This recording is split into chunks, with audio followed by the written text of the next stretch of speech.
Hi, this is Mark with QuicksVenture.com, and in this video we're kicking off our new series switching from iOS to Android. We're using the OnePlus One from Cyanogen Mod, and we're coming from an iPhone 5. So, this is not my first time switching to Android, or giving Android a try. In fact, I've tried a Galaxy S3, a Galaxy Nexus, an HTC One, and an LG Optimus, and each one of those fell short.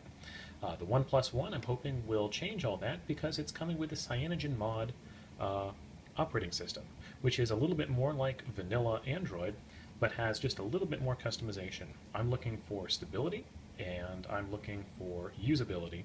These are things that I ran into trouble with TouchWiz and Sense and all these extra wrappers that just added a whole bunch of bloatware and didn't really meet my needs. Now the Galaxy Nexus was an interesting phone, but I didn't like the Super AMOLED screen, and I found it a bit cumbersome to hold. The OnePlus One from Cyanogen Mod, on the other hand, is a gorgeous feature phone, 5.5 inches of screen space with a full HD screen. It's an IPS panel, so it's not going to have any trouble in direct sunlight. It's nice and bright and very crisp and clear. So, the first impressions of the OnePlus, when you hold it in your hand, it fits nicely in my hand. My thumb fits on these buttons, fingers hit nicely on the volume rocker, and I can hold it, and I can use one hand to manipulate the screen. It really fits my needs pretty well, but if you've got small hands, then you may run into some trouble. So if you're coming from iOS and you're switching to Android, specifically coming from an iPhone 5, there's one thing that you're going to need to be aware of immediately, and that's the SIM card. It's different in the OnePlus One.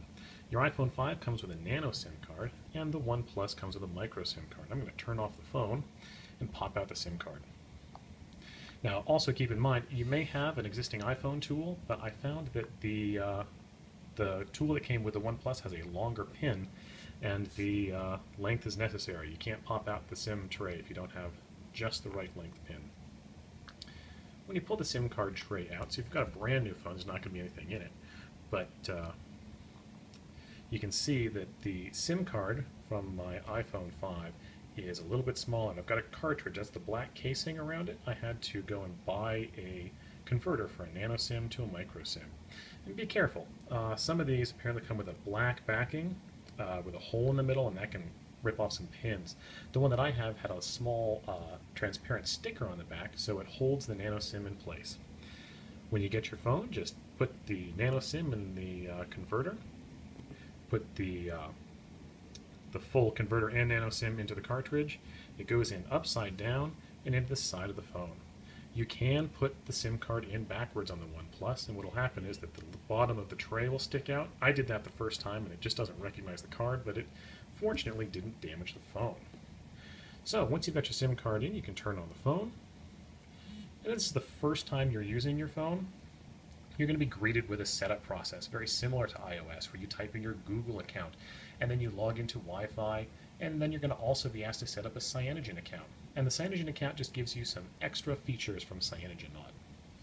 So go ahead and fill all that out, start up your phone, and then hopefully you'll have the same experience that I have. I'm really enjoying this phone. I've had it for about a week, but instead of finding myself constantly going back to my iPhone to do things, or finding that there were things that were missing, I'm not having the same experience now. Cyanogen has done an excellent job of making a very stable operating system.